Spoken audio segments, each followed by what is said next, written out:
Magandang gabi, kapatid kaibigan. Narito po akong muli ang inyong kaibigan, si Brother Albert, na magbabahagi ng salita ng Diyos sa gabing ito. Ang topic ko po sa gabing ito ay pinamagatan ko na nabigong New Year's Resolution. Kapatid kaibigan, dahil ang ating tatalakayin ay may kinalaman sa New Year's Resolution, maigi siguro ay ating alamin muna kung ano ba ang kahulugan o ibig sabihin ng New Year's Resolution. By it means and not by literal word. At ayon po sa aking napag-alaman ay ito po ang pakahulugan. A New Year's resolution is a personal promise or commitment to do something positive or stop something doing negative in the coming year, often to improve one's life, health, or habit, using the new calendar year as a new start. Yan po ang pakahulugan ng New Year's Resolution.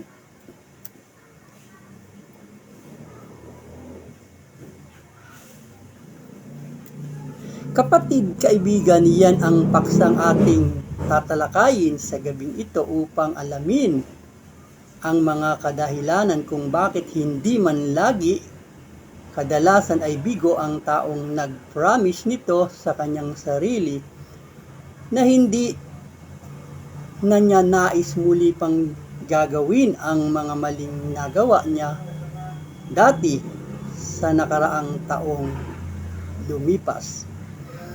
Kapatid, kaibigan, ako ay magbibigayin lamang ng 3 kadahilanan kung bakit karamihan ng gumagawa ng New Year's Resolution ay nabigo na maisakatuparan ang mga ito. At narito ang 3 kadahilanan. Ang unang kadahilanan ay may maling motibo. His or her resolution may be self-centered, driven by vanity, worldly desire, or social pleasure rather than genuine desire to honor God or service other. Ang kaniyang pasya ay maaaring nakasentro sa sarili, dala ng walang kabuluhan at makamundong pagnanasa.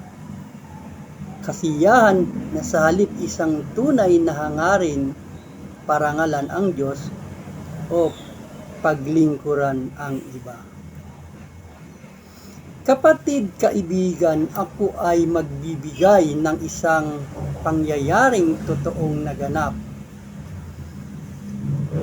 na hindi na ipagpatuloy ang naisin matigil ang kanyang bisyo, at ito ay kasaysayan ng pag-ibig ng isang binata na may edad 32 taong gulang at isang mangingisda, at isang dalaga naman 18 taong gulang na nagtitinda naman ng halo-halo sa may baybaying dalampasigan ng karagatan, na kung saan nagsimula umusbong ang isang relasyon na humantong sa pag-iibigan, na sa kalaunan ay nauwi sa pag-iisang dibdib, na kung saan ang binatang ito pala ay may layunin sa kanyang buhay na wag nang magpatuloy sa pag-inom. Pero dahil mali ang motibo niya, kaya hindi rin nagawang itigil ang kanyang pag-inom, sapagkat ang tunay niyang layunin ay hindi naman talaga para tumigil na sa pag-inom, sa halip ay para magustuhan siya ng kanyang sinisintang dalaga, dahil ang dalaga na kanyang nagugustuhan ay ayaw na ayaw sa isang lalaking manginginom.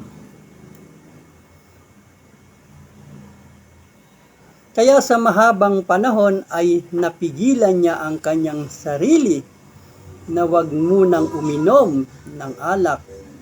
Kaya ito ay tiniis niya ng mahabang panahon sa pamamagitan ng pagkukunwari na hindi siya manginginom.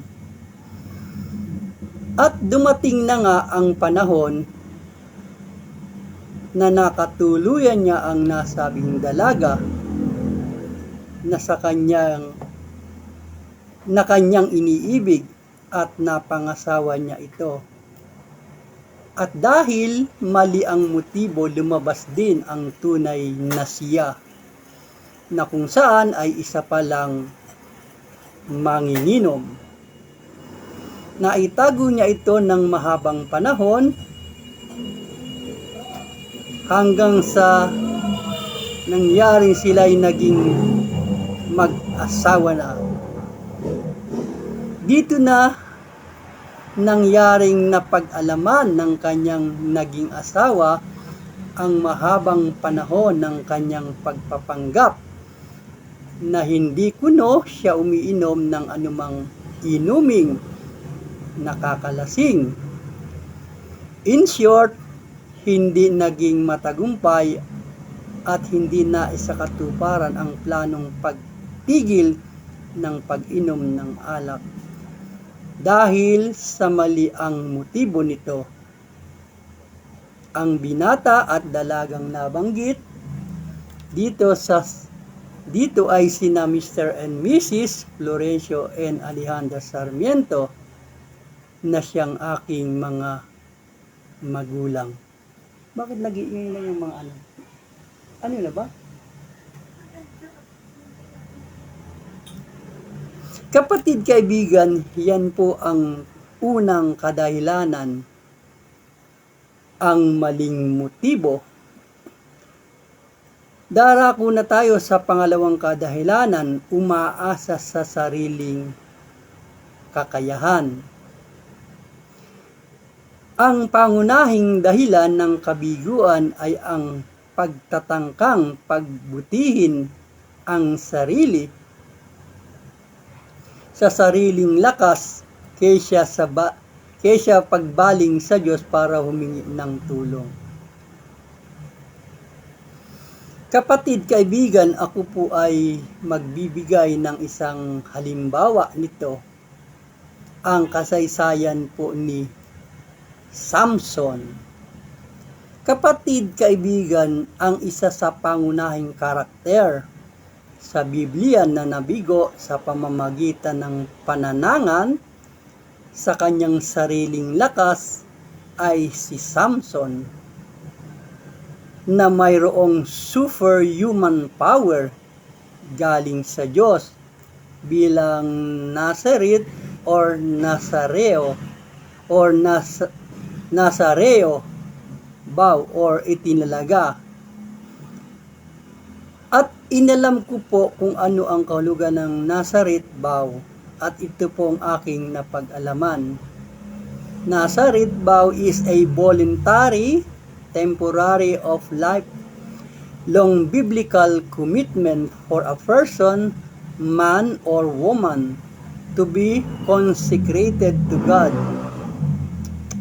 or itinalaga sa Diyos, involving specific abstinences like no wine, grape products, no hair cutting, and no contact with the dead, culminating in special and hair shaving at the vow. At the vow ends, signifying complete dedication. Yan pala ang kahulugan ng Nazareth vow. At iyan ay may batayang talata na natala sa banal na kasulatan na kung saan ay mababasa sa Book of Numbers, chapter 6, verse 1 up to 8, na ganito po ang sinasabi, atin pong basahin. At sa nilita ng Panginoon kay Moises na sinabi, salitain mo sa mga anak ni Israel at sabihin mo sa kanila, pag ang sinumang lalaki o babae ay gagawa ng isang tanging panata ng isang Nazareo upang tumalaga sa Panginoon, ay hihiwalay siya sa alak at sa matapang na inumin. Siya'y hindi iinom ng suka, ng alak, o tubang na kalalasing, ni iinom man ng anumang katas na galing sa ubas, o kakain man ng sariwang ubas o pasas. Sa lahat ng araw ng kanyang pagkakatalaga ay hindi siya kakain ng anumang bagay na ibinubungan ng puno ng ubas, magmula sa mga butil hanggang sa balat. Sa lahat ng araw ng kanyang pagkakatalaga ay walang pang-ahit na daraan sa ibabaw ng kanyang ulo hanggang sa matupad ang mga araw na kanyang itinalaga sa Panginoon. Ay magpapakabanal siya, kaniyang babayaang humaba ang buhok ng kanyang ulo. Sa lahat ng araw ng kanyang pagtalaga sa Panginoon ay huwag siyang lalapit sa patay na katawan. Siya'y huwag magpapakarumi sa kanyang ama o sa kanyang ina o sa kanyang kapatid na lalaki o babae, pag sila'y namatay, sapagkat ang pagtatalaga niya sa Diyos ay suma sa kaniyang ulo. Sa lahat ng araw ng kanyang pagtalaga ay banal siya sa Panginoon. Kapatid, kaibigan, marahil nalabag ni Samson ang mga prohibition ng bilang isang Nazarene na atin pong binasa at kababanggit ngayon lamang. Tulad ng mga sumusunod, huwag uminom ng wine at huwag kakain ng anumang galing sa ubas, huwag hihipo sa katawan ng patay, at huwag magpapaputol ng buhok. Pero ang kautosang ito ay nalabag niya sa magkakaibang gawa. Kapatid, kaibigan, ako ay magbibigay ng 3 kadahilanan kung bakit si Samson ay nabigo at naging dahilan ng kanyang pagbagsak. Una, si Samson ay bumagsak dahil sa paulit-ulit na pagkakasala. Kasama na rito ang pagkahilig sa makamundong relasyon sa pamamagitan ng kanyang mga mata at pakikipagbuno sa kakulangan ng pagpipigil sa sariling pagnanasa. Pangalawa, si Samson ay paulit-ulit na binaliwala ang matalinong payo ng kanyang mga magulang at ng mga taong nakapaligid niya. Sa halip, sinunod niya ang sarili niyang kagustuhan. Pangatlong dahilan, si Samson ay labis na nagtiwala sa kanyang sariling lakas. Yun po yung pinakasukdulan. Nakalimutan niyang ang kapangyarihan niya ay kaloob ng banal na Espiritu Santo at hindi likas sa kanya ito sa pag-aakalang patatawanin siya ng Diyos, ay nagpatuloy sa pagkakasala. So kapatid, kaibigan, yun po yung 3 kadahilanan kung bakit si Samson ay nabigo. Yun pong ating binanggit, na siya po ay nanghawakan sa kanyang sariling lakas. Siya po ay paulit-ulit na binaliwala ang payo ng kanyang mga magulang at nakapaligid sa kanya, si Samson ay bumagsak dahil sa paulit-ulit na pagkakasala. Yan po yung tatlong kadahilanan na aking ibinigay kung bakit si Samson ay nabigo at bumagsak.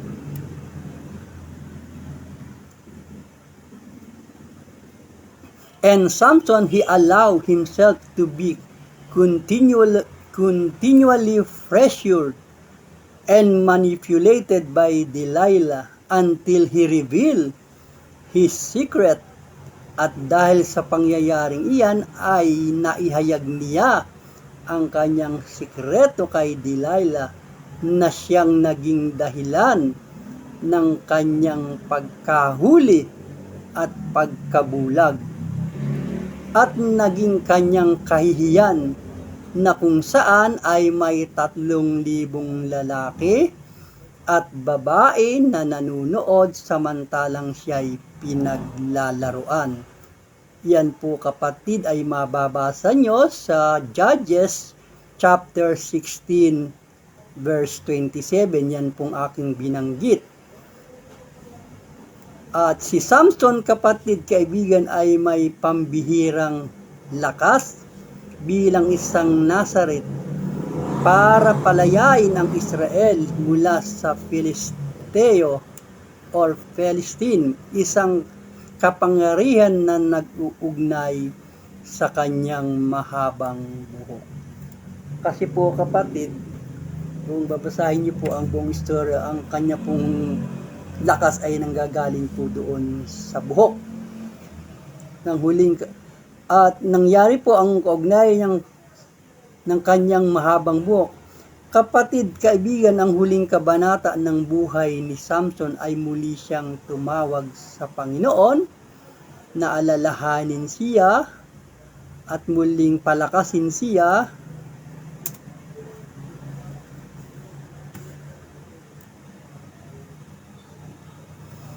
upang maiganti niya ang kanyang 2 mata. Yan po ay mababasa nyo sa Judges chapter 16 verse 28. Si ano po kasi inabulag si Samson. Kaya gusto po niya, nalalangin po siya sa Panginoon, hiningi na ibalik yung kanyang lakas para may pagganti yun pong kanyang 2 mata. Yan po ay natala sa Judges chapter 16 verse 28. At si Samson ay namatay na kasama ang Filisteo. Mababasa po yan sa Judges chapter 16 verse 30. Kapatid, kaibigan, ang kasaysayan na ito ni Samson ay mababasa sa aklat ng Judges chapter 16 verse 1 up to 31.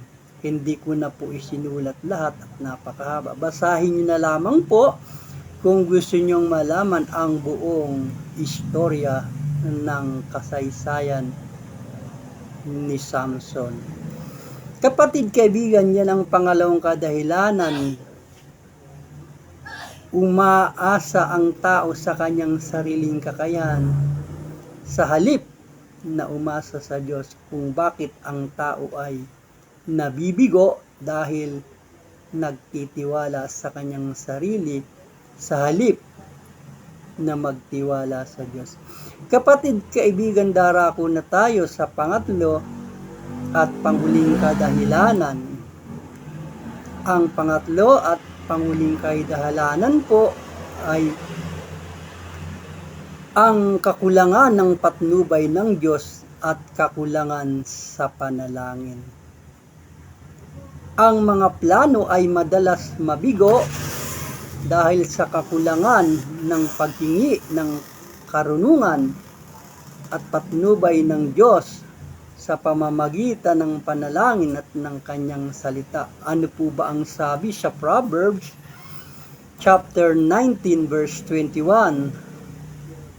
There are many devices in man's heart, nevertheless the counsel of the Lord that shall stand. May maraming kata sa puso ng tao, ngunit ang payo ng Panginoon ang siyang tatayo. Kapatid, kaibigan, napag-alaman natin ang tatlong kadahilanan kung bakit madalas ay bigo nating maisakatuparan ang mga New Year's resolution na ginagawa natin dahil sa mga negatibong kadahilanan at mga maling kaispan. Kapatid, kaibigan, ilang araw na lang mula ngayon ay papasok na naman tayo sa panibagong taon at marahil ang karamihan sa atin ay gagawa na naman ng New Year's resolution. Kapatid, kaibigan, gusto mo ba na ang New Year's resolution mo ay maging mabunga at matagumpay na maisakatuparan? Ito ang paalala sa atin. Kung ganon, kailangan maging tama ang motibo natin. Huwag manghahawakan sa sarili nating kakayanan. Higit sa lahat, manalangin tayo, hingin ang tulong at gabay ng Panginoon. Kapatid, bago ako pansamantalang magtapos sa gabing ito, ay nais kong iwanan sa inyo ang talatang ito na siyang makakatulong sa iyo at magsisilbing gabay mo sa pagharap mo sa panibagong taon ng mga plano mo sa buhay mo na gusto mong gawin. At ang talatang ito na aking iiwan ay mababasa mo sa Proverbs chapter 3 verse 5 and 6. At ganito po ang sinabi at nasulat. Trust in the Lord with all thine heart and lean not on thine own your understanding. Yan po ang sabi, tumiwala ka sa Panginoon ng buong puso mo. Huwag kang mananalig sa iyong sariling kaunawaan. In all thy ways acknowledge Him, and He shall direct thy path. Kailalanin mo siya sa lahat ng iyong lakad at Kanya kang ituturo ang iyong mga landas. Napakaganda, kapatid, kaibigan, ng mga nilalaman ng talatang ito na nagsasabing kung gusto nating maging matagumpay sa anumang larangan ng buhay, wag daw tayong manghawakan sa ating sariling pangunawa. Itiwala daw natin sa Diyos upang magkaroon at maigabay tayo sa tamang landas ng buhay na ating tinatahak. Maraming salamat, kapatid, kaibigan, sa maikling oras ng pagsama sa akin sa gabing ito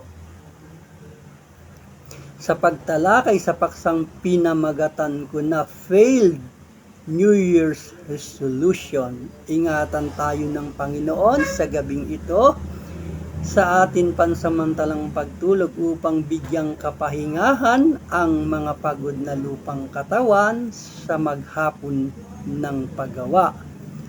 Bago po ako tuluyang magpaalam sa gabing ito, ako po at ang aking pamilya ay bumabati ng advance a blessed New Year's to all. Sa kalooban ng Panginoon sa susunod na linggo sa pagbabahagi ng salita ng Diyos. Maraming salamat. Magandang gabi.